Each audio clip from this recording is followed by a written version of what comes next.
and welcome to the Backpacking Podcast, the only podcast where Jeremiah can get away with smiling like that and nobody cares because they can't see it. So, Jeremiah, I have to say, this has been fun, man. This is season 2. We are, 4 episodes in? Is that right? I don't know, man. So many I can't keep count.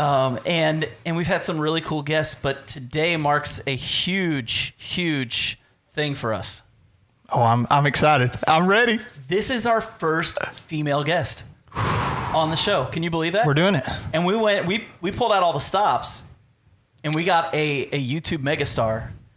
Absolutely. To be part of our show today. And a West Coaster. A West Coaster. Yeah, 'cause we had some complaints about that. Yeah. That we haven't had enough West Coasters. Yeah, we're discriminating. We had Darwin on here, and he's pretty far out west. Not west enough, apparently. Not west enough, yeah. So today, though, I am going to do my best not to hurt your name when I say this, but we have Franziska of Hike Oregon with us today. Welcome. Yeah. Thank you so much. I'm excited. Well, we're glad to have you on here. We're excited about just talking to you about what's going on. I know you're working on a book, and you've become a full-time YouTuber and all this stuff. And so there's a lot to talk about today. But before we talk about anything else, one of the things that Jeremiah and I are very passionate about, and we hold close to our hearts, and we really, I'm not kidding, it just really matters to us. What's your opinion on beards? It's a scary question. It is. Right, it is. Well, my husband has a goatee, so I can't be too harsh, but I am actually not a huge fan of beards. Oh, man. Oh, I'm hurting. The heart is breaking. I know. I'm so sorry. No, I like the aesthetic, especially, the thru hikers, they all have beards. It's a cool look. I don't know. I'm not a huge fan. Okay. So your husband has a goatee. Now, are we talking right, and I don't like it. Okay. I was just really going to ask, like are we talking ZZ Top or Tony Stark? Like, what kind of goatee are we talking here? Oh gosh. Well, I mean, generally it's like pretty cleanly, trimmed up, not too long, like, I don't know, an inch maybe. Sometimes he'll let it go way long, and I really don't like that. But yeah, generally it's pretty cleanly trimmed up. So nice. Jeremiah, we've been going through a process with Jeremiah, and we're still not sure what's going to happen, but his wife really would like for him to shave his beard. And so it's been a conversation for a while, so whether or not the beard will go. And the verdict is still out on that. We're not sure what's going to happen with it, but we'll see. But we'll see what happens. Well, so my husband actually did shave completely off for my birthday once. And I was like, what the heck? I'd never seen him without facial hair. And I was like, oh my gosh, nope, grow it back. You look terrible. Wow. Okay, can I tell you something really funny? We just talked about this recently on one of our podcasts. My wife, I shaved my beard off too short one time, and she looked at me and said, don't ever do that again. Yeah, it's terrible. The facial hair. It's terrible. So some people just look better with it. So. That's right. And some of us are just so ugly we need the camo. Oh, that's not faces. true. I call it face camo. It's like it hides all the blemishes and ugliness. Yeah. Exactly. So, yeah. Exactly. You gotta have that. Get the chiseled chin and then shave it. There you go. There you go. Yeah. There you go. Yeah. Well, not everyone is blessed with a chiseled chin. So. That's true. Yeah. I don't even have a chiseled nose. I mean, it's like there's not. The only thing chiseled on my body is like, okay, nothing is chiseled on my body. I can't even come up with something funny to say because there's nothing chiseled about me. It's okay, man. I think you look great. I know you do. You're so nice. Well, I want to talk to you about a little bit about YouTube, because a couple of years ago I started a channel and got really passionate about it, started growing it, posting consistently. Mm-hmm. And I wanted to kind of hear your story on what inspired you to start yours, because mine, I was so passionate I want to share it with somebody. I was like, this is a great avenue to do that. And then what's the process you've been through? Well, I started it, I think I just hit my 4-year YouTube anniversary in July. And I basically started it because, 2 years prior to that, I started my Hike Oregon website. And I knew that, YouTube was becoming one of the most used search engines. And so I was like, well, I need to get on YouTube so that more people can find me and not just have, just my website. So I started recording filming some of my hikes and putting those up on the channel. And then that summer I did a section hike of the PCT with my family. And that kind of really started my love for talking about gear more, and also just continuing to film the hikes. So I've kind of been doing that ever since. There was a time where I got really into it and really wanted to grow the channel. And I put out 2 videos a week, which was just insane. Wow. Not sure how I work. did that. I quickly burned out after that. I was actually going to quit my channel about 2 years ago, and I met Darwin, and he convinced me not to. So we can thank Darwin for my continuation. He's a good guy. Darwin's just a good guy. We had him on the show not too long ago, and we actually had to cut off our podcast because he's so easy to talk to. Yeah, that's that's inspirational. Cool. Yeah, and that's cool that he was able to do that for you. Yeah. 4 years, that's a long time. And you're past 14,000 now? Yeah.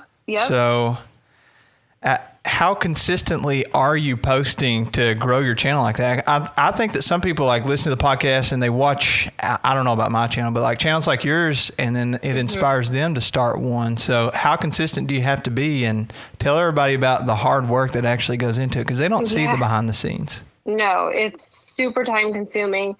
And like I said, I was doing 2 videos a week for probably almost a year. I would say 9 months.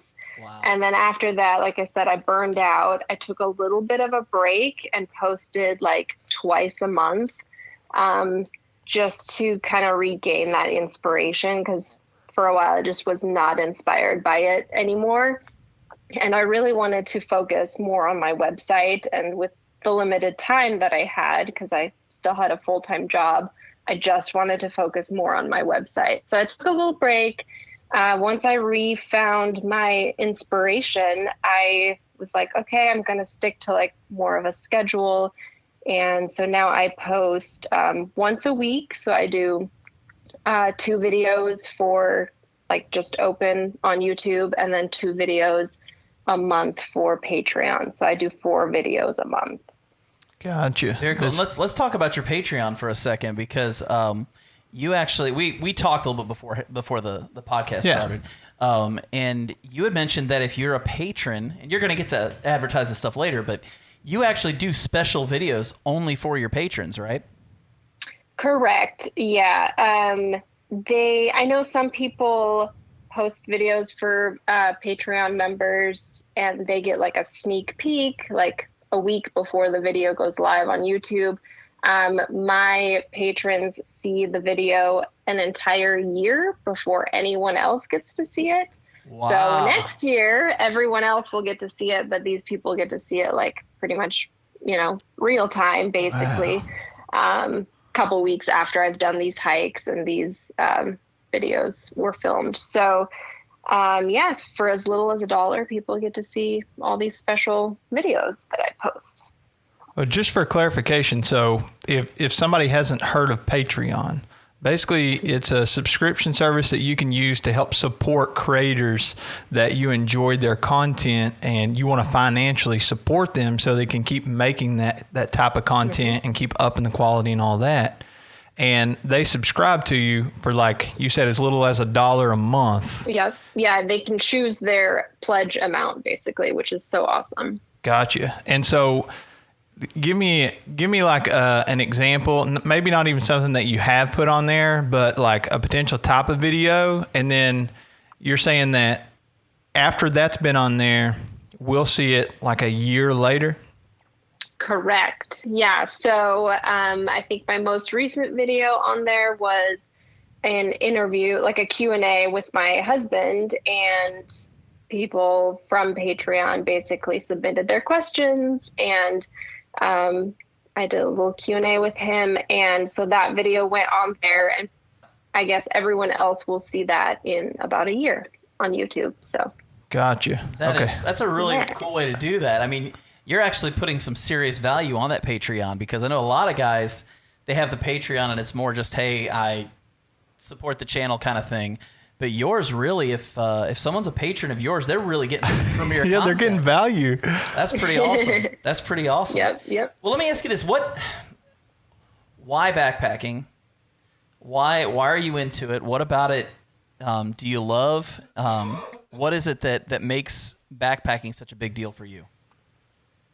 Oh gosh. I think being disconnected from everything, because it is my job. And even before I went full time, I did marketing for work. And so being on the computer and connected to the internet and all that kind of stuff is my life, basically. And so to be disconnected, backpacking away from everything is just, it's so amazing. And it really just makes you like reconnect with your primal self, I guess. All you have to worry about is finding a place to set up your tent or your hammock and cooking your food, filtering water. That's basically all you're doing. And so it's very, just very primal and kind of just very relaxing. Yeah, I'm a personal fan of just, a lot of times if I'm going to get out, like we live real close to the Red River Gorge here in Kentucky, and the Big South Fork, which is another big recreation area.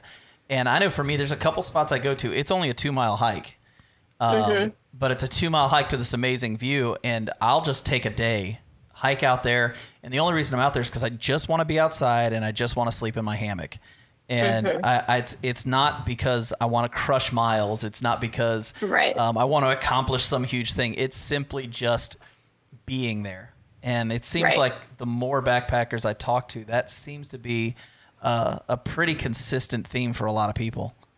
Yeah, because our current world is so just like go, go, go and hustle and, crush all these goals and stuff like that. And it's really nice to get away from all of that. Absolutely. I was thinking about this. I had to drive here so that we could record this podcast today. And on the way, I was just thinking, if I didn't have YouTube or Instagram or any of these things to do with the channel that I run, I would consider like turning off my cell phone and putting it in a drawer for a year and just not touching it. And for work, I'm a teacher. I teach at a high school. I teach at a high school here in Kentucky, and I have to like have email and that kind of stuff. But you ever think about just like taking a month and just not touching technology at all?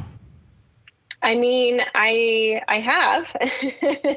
Sometimes when I take my big trips, I assign someone to do my work for me, and I just shut it off completely. And it's a really nice break. I do it about once every 2 years, where I just take a 3-4 week, basically technology break. Nice. And I'm usually backpacking or doing whatever. So I don't have the temptation to look at Instagram or whatever, but just knowing that someone is taking care of my work for me and I can just be totally removed without any stress is really nice.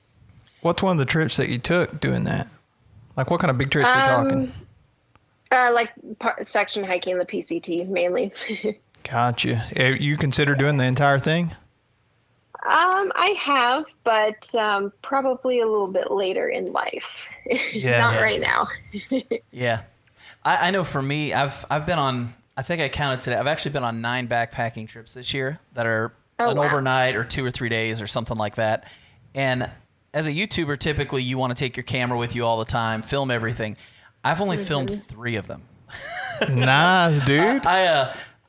Jeremiah and I have talked about this a lot. It's sometimes as a YouTuber, there's this unspoken pressure of you have to film your every move.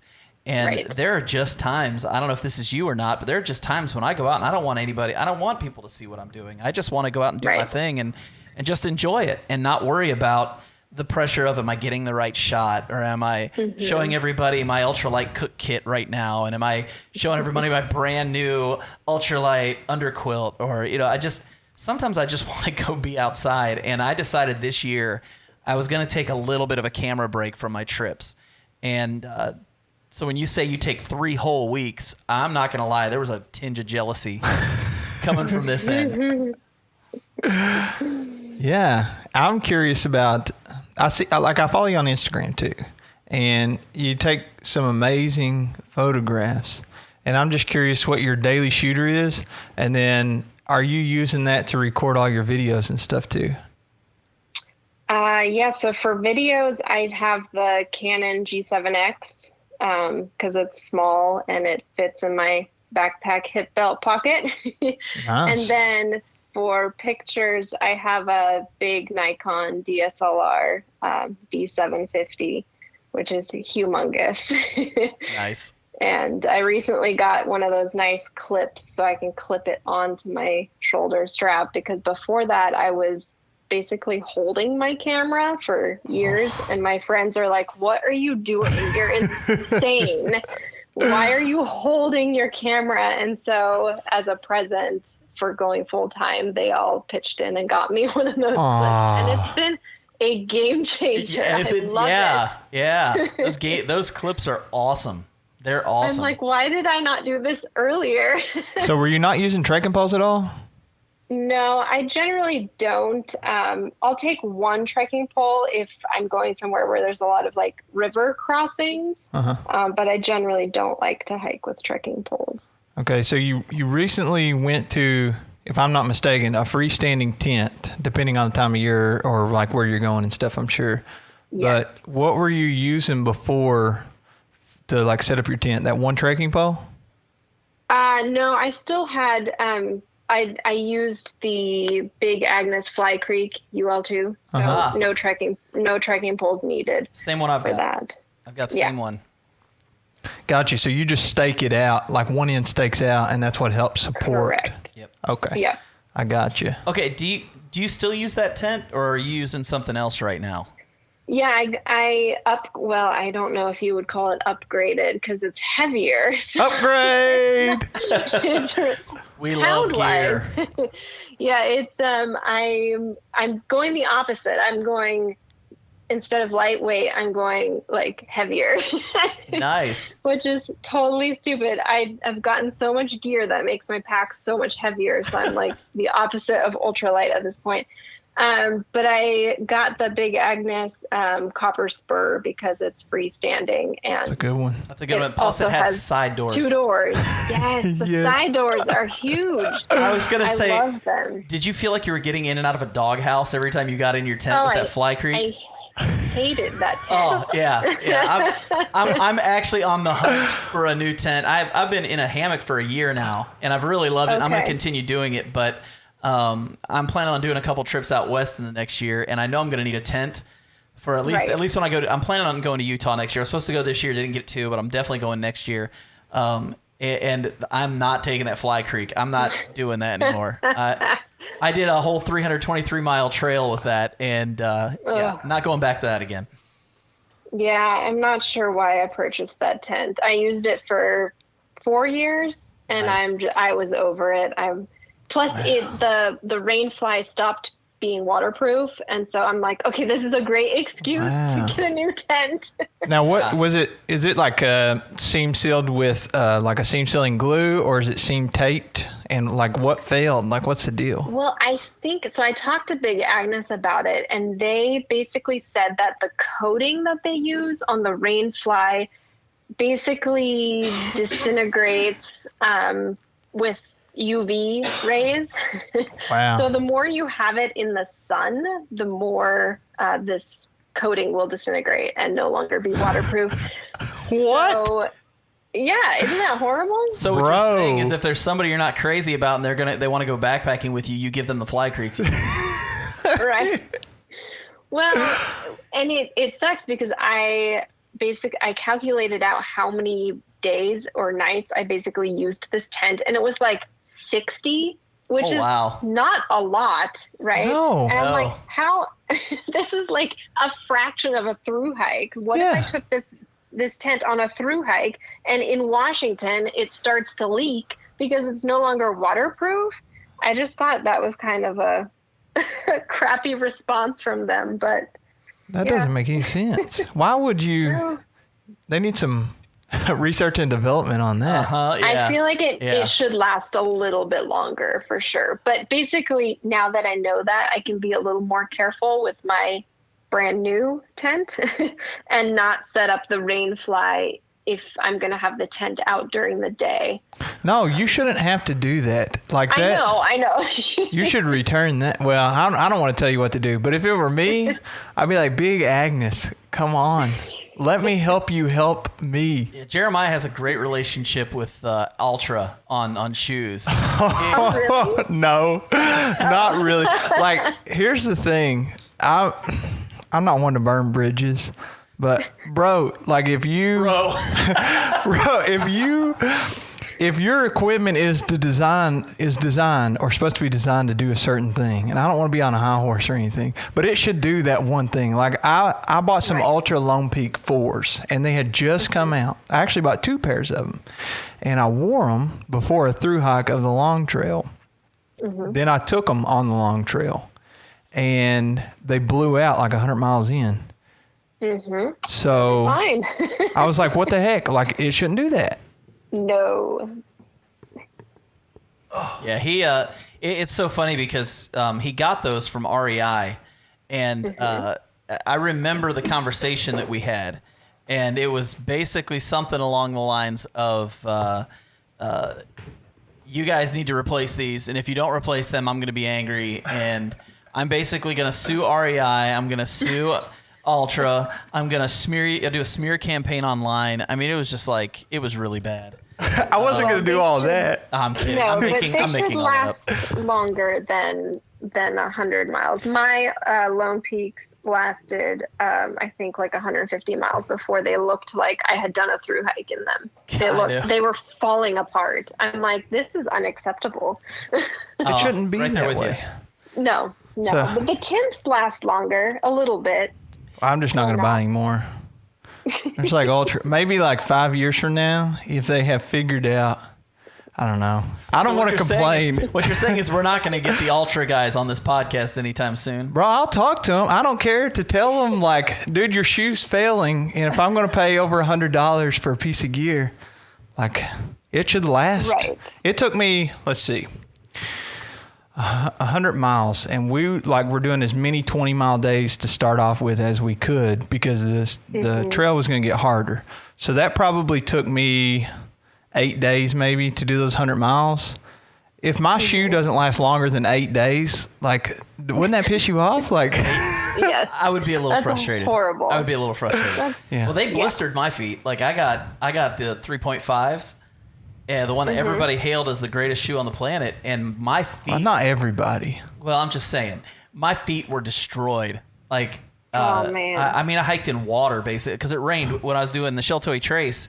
The first 4 days from the southern terminus were torrential downpours every single day. Right. And that's when I learned that the Fly Creek also doesn't vent well. Yeah. Is that the one I slept in? Yeah, that's the one you slept Oh, in. bro, never again. Yeah, It's too tight. we did something pretty fun. We did a gear swap not too long ago where I brought all my gear, he brought his, and we switched backpacks. Oh, that's cool. So It's funny. yeah, it was pretty funny. Terrible idea. We're never. We might have to do it again because everybody's asking us to. But yeah. So, anyways, let's get on to something Yeah. a little bit more serious. I feel like we're being mean to gear companies. I'm tired of being mean. But just Ultra.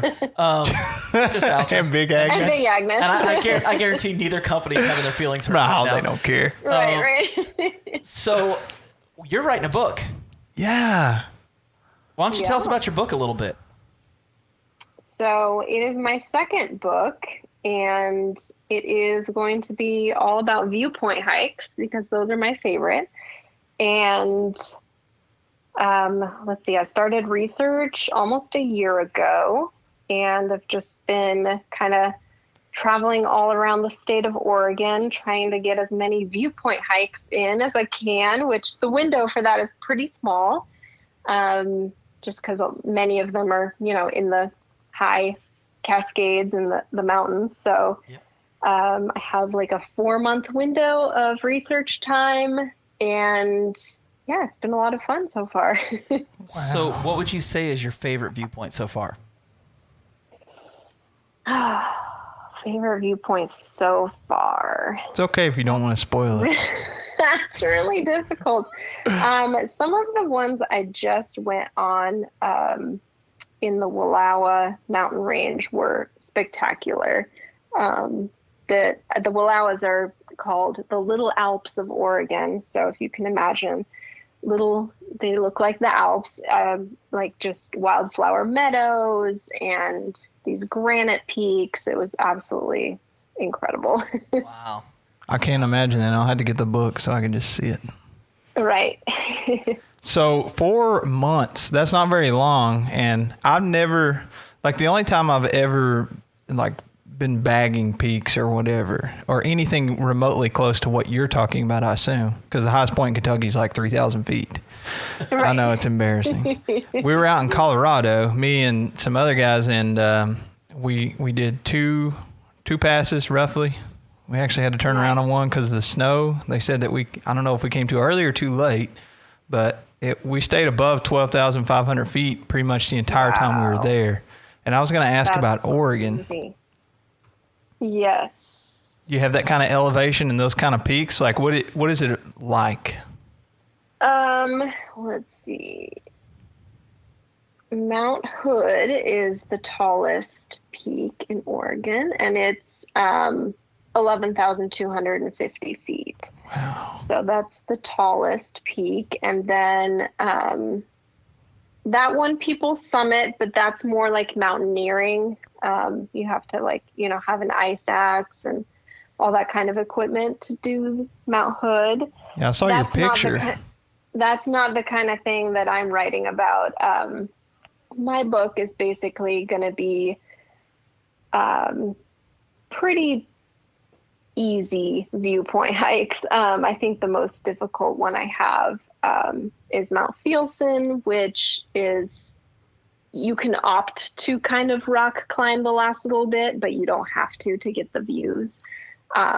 So most of them are doable as just, anyone can go do these hikes, basically. We have some of those here too. Mountaineering experience. Yeah. So. Yeah, we have some of those places here. Hanson's Point in the Red River Gorge is like that. Beautiful spot where especially in the morning, if you get up, the sunrise is coming up and the fog is lifting up from the valley, and it's just gorgeous.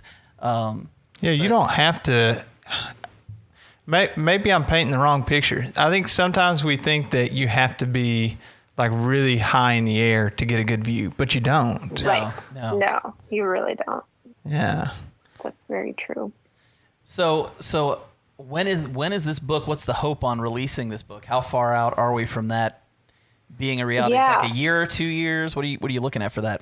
No, well, I had to kind of postpone. So my original hope when I quit my corporate job was to spend the summer doing the rest of my research, and then I was going to release it in like late November so that people could have it by the holidays. But with, the pandemic and all of that, it kind of pushed my travel plans. And so with all that, and we had a pretty late snow year here as well. So together with the snow year and the pandemic, it kind of pushed my research off a little bit. And so I'm going to have to postpone. So my new release date is March 20th, 2021. Nice. So, I was going to say, we even had a late year in Kentucky. Winter lasted a lot longer in Kentucky than it normally does. Yeah, it's odd. oh, yeah. So it's just one of those years. But then summer has been like somebody turned the furnace on 180 and said, good luck, guys. Gosh. Yeah. Mistakes have You been basically made. skipped spring. Yeah. Yeah. Yeah. Spring was just rain. It's unbelievable. It's absolutely unbelievable. So is the weather the main factor? Like, let's say that this was just a normal year and you had started 5 years ago, this same research that you're doing now. So is the weather or the snow, like the winter coming in, is that the main factor that limits your window for researching the book and doing all your hikes? Right. Yes. So once you hit September, it can be iffy. It can be really nice and we can still have 70, 80-degree days and be able to still summit mountains. Or it can snow basically in the mountains the second week of September, which has happened pretty frequently, actually. It's early. Yeah. So if we get a big snow in middle of September, it usually melts off, and sometimes we still get nice weather in October, early November. But the windows of it being a clear day, because I need clear days to be able to see the views, right? Yeah. Doing research on viewpoint hikes. So that's kind of the issue is, snow and being able to catch the views. You don't. Makes total sense. You don't have to answer this because I don't want to. I don't want anybody to like steal your format or anything like that. But I have no idea. I've heard a lot of people say writing a book has been one of the hardest things they've ever done. And I was just curious kind of what the format would be. And is it only ebook? Can you get a tangible copy? Is it both? Like you including pictures of each thing? Like how's all that working? It's definitely hard copy. I don't have ebooks or anything like that. My first book it's called 52 Hikes for 52 Weeks, and it was a completely different format than normal hiking guidebooks or hiking guidebooks that I have seen. How? And that's kind of why I wrote it, because nothing like that existed. It basically takes you, are you familiar with the 52 Hike Challenge? Yes. No, I'm not. Yeah. Give me the Reader's Digest of that. I assume it's just 52 hikes to do in a year. Exactly. So it's kind of based around that. And I picked basically the perfect hike to do for that week of the year. So it's broken down by season and it's basically numbered week 1, week 2, week 3, kind of like that. And it takes you through the year. So you can basically have the perfect hike for that week of the year through the entire year. That's really cool. Yeah, so that was fun, but it doesn't encompass all of Oregon. Mm-hmm. And so with this new book, it's going to be like most hiking guidebooks where it's set up regionally, and there's 5 regions of Oregon, and there's going to be 10 hikes per region. So it's going to be pretty equal. There's going to be 50 hikes in the book, so it's going to be 10 hikes per region, so that there's something in the book for everyone, basically. Gotcha. That's really cool. Yeah. I have a question for you. I've got a question for you. It's a serious question. Why do I get laughed at? I don't know, man. You're just funny. This is what happens when I do. No, but in all seriousness, you're a creator on YouTube. You write books. You've got a website, and you're doing all those as a woman. Do you find there are challenges that you have to face that guys don't necessarily have to when they're doing this kind of content? And if you have found those kinds of challenges, how are you fighting through those? Because like you and Amy Rout and Dixie, I really love the work all 3 of you are doing. And it seems like this is a very male-dominated category when it comes to the online stuff and all of that. What's it like being a woman in the midst of all this? And how are you kind of tackling that and running with it? Bro, I told her. I said no deep questions. I'm so sorry. I think the only challenge that I face personally, I think would be I don't know. And this is probably just a personal thing because I know a lot of people do solo backpack and stuff like that. I find it more difficult to do a lot of these trips by myself, especially in areas that I'm not familiar with. So always trying to find someone to go with me is tough. Yeah. I do day hike by myself a lot in my area, but that's just because I'm familiar with where I live. I wouldn't travel across the state and feel comfortable solo hiking and camping and stuff like that. So that's just the only thing that I face is kind of the safety aspect of it and doing it by myself. And then there's always like the, horribly rude comments on YouTube, but I think everyone gets those. So I don't think that's a woman thing. Well, I know some of the ones I've seen directed at some friends of ours who are female they're pretty sexist. I mean, it seems like some guys think that because they're man, hear them roar. You know, it's kind of ridiculous. Some of the stuff I've heard. One female friend of ours, she posted that she was able to get her pack weight down to a certain weight, and then someone in a snide comment said, "Yeah, it's because you got your boyfriend basically carrying all your weight for you." How rude! Yeah. And it's like, come on. Was that on Amy's channel? Yes. I think I saw that comment. That was horrible. Yeah, that's kind of ridiculous. She's and the funny thing is, if anybody's met Amy, she is tougher than half the guys that backpack. I mean, she's a dude. Like, she is tough. And like I met several guys that got to backpack with her in either January or February, and they all said, "Man, we felt like wimps around Amy." She's out in Utah, man. Oh, dude, she's tough. Strong out there. And she's done outdoor stuff for years. Like, she's just she's pretty cool. Yeah, she's pretty cool. So, another question for you.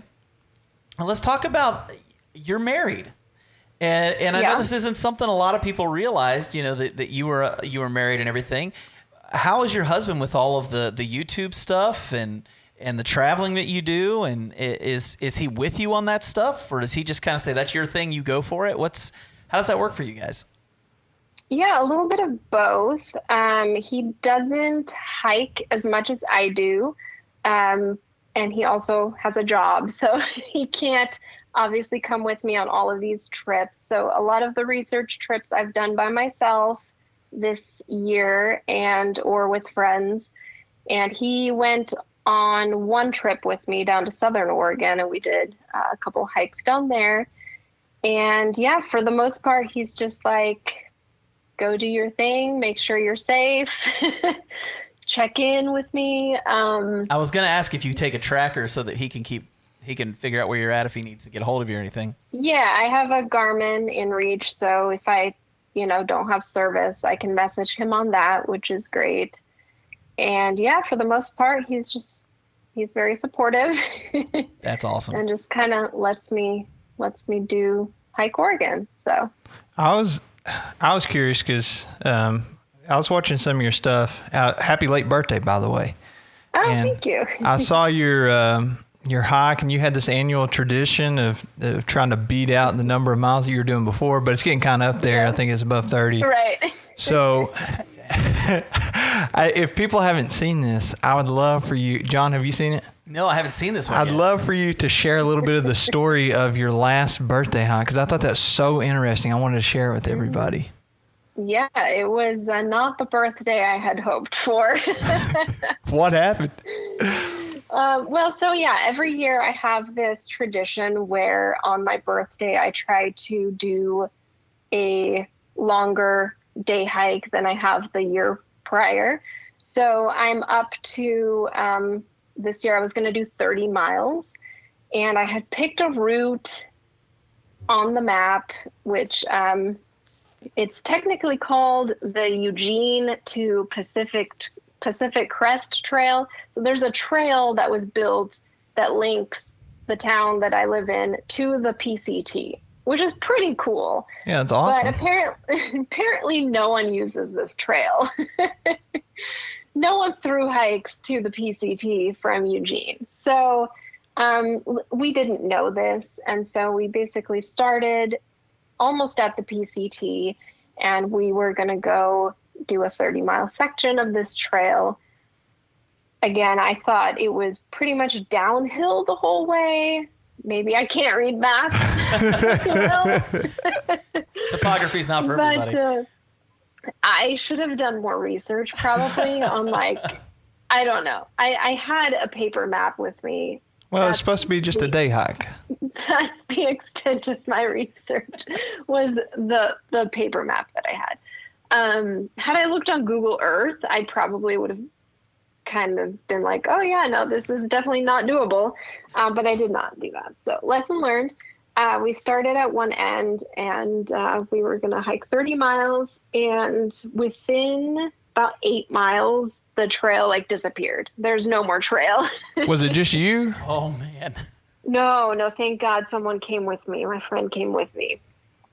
So we realized, like, no one uses this trail. The trail has basically disappeared into the woods. We're route finding, which when you're route finding, it's impossible to maintain the kind of pace that we needed to maintain to do these 30 miles in the time frame that we had, daylight hours. Wow. And so we get to a point where we can see the trail again. We're getting moving, and we're like, okay, well, we're like 2 hours delayed, but maybe we can still make it. You know, maybe we'll just hike in the dark for the last 2 hours, whatever. But from there, it just got worse and worse, and it just went up and down and up and down. I think we gained close, like 5,600 feet of elevation that whole day, and we did not do the 30 miles. And I thought it was downhill the whole way. So that just goes to show that apparently I cannot read a map. It's disappointing when you think it's downhill the whole way, and then you get there and realize that is far from the truth. Right. Yeah, no, it just went up and down the whole day. So at one point we're like, okay, we got to call it at the next intersection. So when we had phone service, at one point I called my friend, and she was going to come pick us up at this junction. And we get to the junction almost 2 hours after we had told her we were going to be there, because the terrain was just that rough. Oh, wow. And we also realized, we looked down the road, she couldn't even get to the junction because there were so many trees down on the road. Oh and gosh. So she couldn't even get there to begin with. So we had to walk down that road, and we actually got to the highway, and we, Garmin messaged people and eventually got a ride out of there at like 12 a.m. Like it was crazy. It's insane. Yeah. What I really like is the adversity. See, sometimes I deal with this, and I'm curious if you deal with it too. Sometimes I go on trips and there's a ton of adversity. Like in Colorado, if people haven't watched this video, if anybody watches my videos, so we got to the second pass, and the snow is so deep and melted that we pretty much had to turn around after climbing like thousands of feet to get up there. And it makes for a really good video. It makes for a very disappointing day, but it makes for a great video. And sometimes I'll take trips and everything goes perfect, and you're like, how do I make a story out of this? Do you ever deal with that?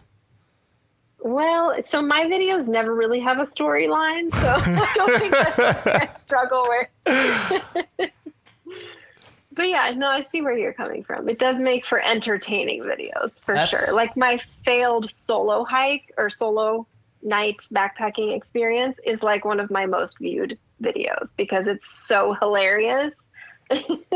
Yeah, people want the entertainment. Like I like documenting all the stuff I do too, but if I can make a story out of it, like if it was a TV show and it had a beginning, middle, and end and a plot. Like I still need to learn how to do that because I'm not good at that at all. Oh, I think you're doing great. Obviously you're doing great. You're not doing poorly. No, you're full time. Yeah. And also I want to circle back since we're talking about YouTube and John was talking about these comments. So I have my channel's small and I still get some negativity, and the last thing I want from something I'm doing voluntarily, just for fun, is for somebody to just come along and be a jerk to me and ruin my day. So if I read something that makes me more sad, then I will just remove it. So I never respond, nothing like that. Just delete it. If it's really rude, I'll block them. But how do you deal with it? Because we got a number of friends that also do YouTube, and we all have our different styles. And we definitely share every one of those messages with each other. So, I mean, if it's like really horrible, obviously I will remove it. But everyone is entitled to their own opinion. So if it's an opinion about the video or the content, I'll leave it up. But yeah, if it's really mean or graphic or horrendous, then I'll remove it. Yeah. I'm not like Jeremiah. Bro, just delete it. You don't want it to make you more sad. I don't get mad or sad about it. I laugh. I laugh too, Because but here's the thing. I generally laugh. What I do for a living, I've always gotten that kind of feedback about stuff. It's just been I've been involved in so many things in my lifetime where the public opinion isn't always what you want it to be. And so when I get those comments, I just decide, you know what, this is gonna be fun. I think I'm gonna comment back, and I really find myself enjoying that. And so I'm almost at this sick place in my life where I think I actually want bad comments from time to time. no, do not say that. I really do. I think. Oh my gosh, you're insane. No. Have you ever watched? There's a YouTuber and he does videography. His name's Potato Jet. Yeah, I watch Potato Jet. The end of every one of his videos is him sharing the funny comments that people make about him at the end of his video, and it's actually become this like comedy segment in his video. And I'll be honest, people leave me mean comments, and I just laugh because all I can think is, you hated my video, but you watched it, so thank you. Right. Exactly. I'm like, oh, you didn't like it, but you took the time to watch and you commented, regardless of whether it's good or not. That still works for me and the whole algorithm of YouTube. So thank you. Yep. You savage. Yep. John's got the meta game going on. I don't even care. Like, whatever. People don't hurt my feelings very much. Yeah. Except for Jeremiah. If Jeremiah said something mean to me, I'd probably cry. Aw. That's false. That's not true. Yeah, that's true, because Jeremiah always says mean things to me, and I just No. shrink and, fetal position is a commonplace for me. So, Well, I'm curious, since you went full-time YouTube, how big of a decision was that leading up? Because I know you said that you left your corporate job just a few minutes ago, and there's some lucrative money in YouTube, but as I've found it, there's not lucrative money in backpacking YouTube. Like, I still work many hours. Right. So I wouldn't say I'm a full-time YouTuber because that is very misleading. YouTube is a very, very small fraction of it's one of my income avenues. And so it helps that, my channel has grown to where it is. But I will say, with the way YouTube has been going the last, I would say, 2 years, I'm actually making about the same amount of money as I was 2 years ago on YouTube, which is so weird. that's crazy. Yeah. So I think something with the algorithm changed, and the YouTube ads probably, I'm not sure, but yeah, I'm making about the same as I was 2 years ago when my channel was, had like not even 10,000 subscribers. So, but yeah, it's just it's a fraction of my whole Hike Oregon thing. So I was gonna say, and we're starting to get close to the end here, so I want to make sure we have time for you to kind of share some of that. What are some of the avenues that you have? What are the different things that you're doing right now? You've got a lot going on, it seems like. So why don't you take a moment, just kind of advertise for yourself a little bit here, so people can find out more information about the things that you're doing. Yeah. So my baby is the Hike Oregon website, hikeoregon.net. And for that, or on there, you'll find basically hike write-ups, and people go on there to research their day hikes or backpacking trips or whatever they want. And I have a members only section on there, which are the more, the hidden gem type hikes that aren't like, the information's not just everywhere out there on the internet. And so people can pay for a seasonal membership to access those special hikes. And I also offer trip itineraries. So people who want to go backpacking in a specific wilderness can purchase a itinerary from me. And then I basically ask them what kind of trip they want, what they want to see, what their hiking experience is. And then I put together a tailored itinerary for them, which is actually so much fun to do. Wow, I never would have thought That's that. really cool. That's really cool. Yeah, it's one of my favorite things to do. When I was a kid, I wanted to be a travel agent. So, and that career doesn't really exist anymore. So this is kind of my way of being like a backpacking travel agent. It's really fun. And it serves people, you know, who are out of state, who aren't familiar with the areas and that kind of thing. So, and then of course I also sell my books on my website, which is a nice income stream as well. And then in March, my new book will come out. So, Are those self-published, by the way, the books? yes. Mm-hmm.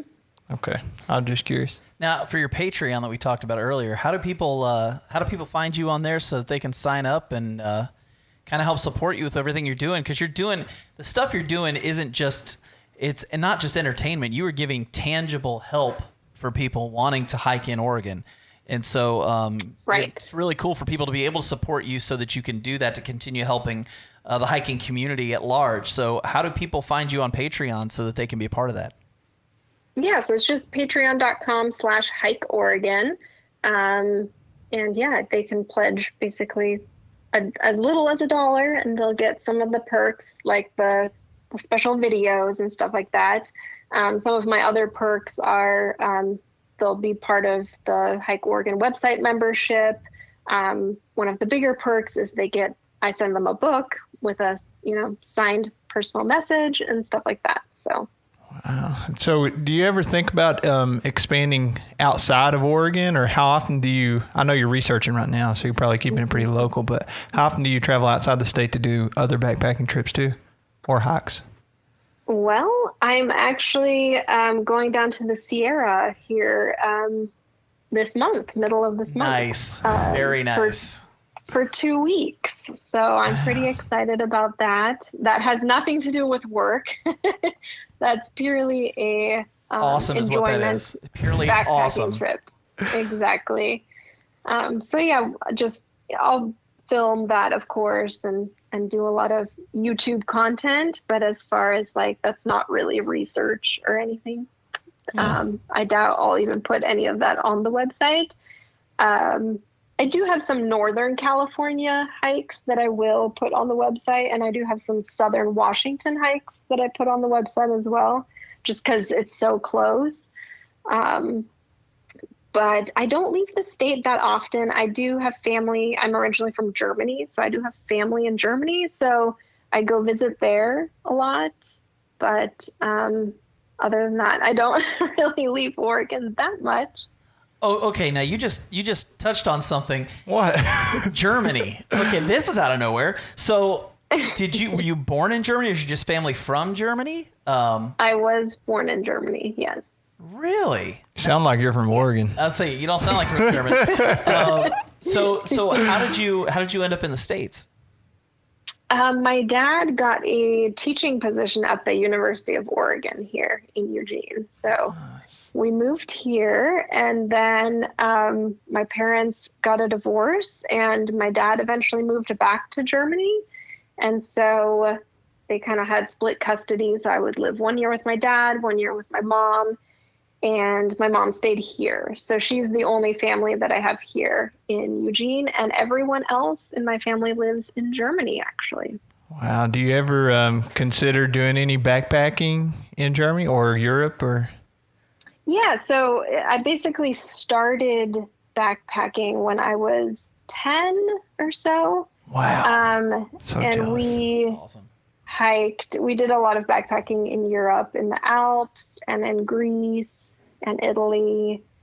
And yeah, those were some of my first backpacking trips. Was in Europe. How does this end up just being some like sidebar? Yeah. Oh, by the way, I've hiked all through Europe, and I was born in Germany, and I thought you guys were gonna ask me like how I started backpacking, so I was gonna like kind of talk about that, but you guys never did. So now it's at the end. I think we find out that a lot of other people to ask that question, so we typically don't get into that one too much. Yeah, I may have threw that one out to her through the DMs. I don't know. Yeah. So that may be my fault. But that's awesome. That's a really cool story. We'll have to have her back on so we can talk about all this. If you're willing, I don't know. Yeah, we're gonna have to do that because that's so interesting to me. You could probably do an entire episode just about hiking in Europe, and because there's so many cool places there. When you said the Alps, see, a couple years ago, my first backpacking experience was Mount Kilimanjaro. That was my first experience, amazing. and so not that everything's been a letdown since then, but everything's kind of been a letdown since then, and so I've talked with my wife several times, and Everest is that's just off the plate. It's no option there. I can't. Yeah, that's pretty I'm not being allowed to do that one. So, but I would love sometime to get you back on here just to talk about the Alps, because that's one of those things I would love to go hike in the Alps. I think that would be amazing. Well, and it's such different backpacking over there because you don't necessarily have to take a tent even. You just kind of go from like hut to hut because they have all these like alpine huts over there where, you know, because they have the cattle that graze in the high alpine meadows during the summertime. And so they have all these huts there and you can just kind of like sleep with the farmers, basically. They'll like feed you, you know, you pay them a little money and they'll feed you like a great meal and then you sleep like in the, you know, with the hay, basically. That's amazing. Like that's the great. Shed, you know. So you have your quilt or whatever, and you just sleep in the hay. Wow. Yeah, it's pretty cool. Well, it's definitely going to make your pack lighter if you're not carrying a tent with you. So that's pretty cool. Or all the food. Yeah, you just take your lunch and your breakfast, and they feed you dinner, basically. Yeah. Wow. That blows my mind. That's awesome. We're going to have you back on. I mean, like, we're going to have you back on. So we're not going to finish this in 2.5 minutes. So thank you. Listen, thank you so much for being on here. It's been a lot of fun to have you on the show. Yeah, thanks so much. It's been a genuine joy. I know for myself, I've really enjoyed it. Jeremiah's smiling, so I'm thinking he's enjoyed it as well. I want to ask her about one more thing. Oh, okay. Because there's multiple people that are localized on YouTube. Like mine's not Jeremiah Stringer, Kentucky or anything like that. But, you know, most people are putting backpacking videos out for where they're backpacking around, like their home state. And I'm curious, since you do so much in Oregon and people are contacting you and you're providing these itineraries and stuff through the different services that you have available, and you got books and all this, it's got to be quite often that people see you on trail and know who you are. Would that be true? Mm-hmm. Yeah. So it's only happened to me a few times, and I always think it's a little bit weird, but I try not to be awkward. How do you handle that situation? Yeah, it can be a little awkward. Especially when people don't say hi, they just kind of stare at you and you're like, why are they staring at me? And you're like, they might recognize me, you know, you're not sure. But some people say hi. They're like, hi, are you Hike Oregon? Hike Oregon. Yeah. So you look at me going, no, my name's Franziska. Get it right. No, I kind of like having this like alter ego where I'm Hike Oregon. That's awesome. A lot of people don't even know my real name, so it's kind of nice just to be Hike Oregon. Well, now we understand your name because we both saw your name was Franziska, and we were both just like, okay, that has to be some like European name because right. That's not like Francisca or Francesca or something like that's something you're used to seeing around it. Franziska is very unique, so. That's really cool. That's awesome. Well, that's all I had. So we've hit an hour. I don't want to take up all your time, but I wanted to wrap up with that. Yeah. I thought it was kind of funny. But that's all. Thank you. Hey, thank you seriously for being on the show. We really, really appreciate it. And we're going to have you on again because we're going to do a whole episode about your European adventures. She may not want to be back on, man. Don't lock her in. Well, folks, if you're listening and you never heard her name mentioned again, it's because she said no. So that's how that works. But no, seriously, thank you so much for being on the show, and we will definitely look forward to having you on again. Awesome. Thank you so much. Absolutely. Well, folks, thank you for tuning in to the Backpacking Podcast. For myself and my cohort, Jeremiah, so glad you listened in. We'll see you next time and catch you on the next go-around. Adios.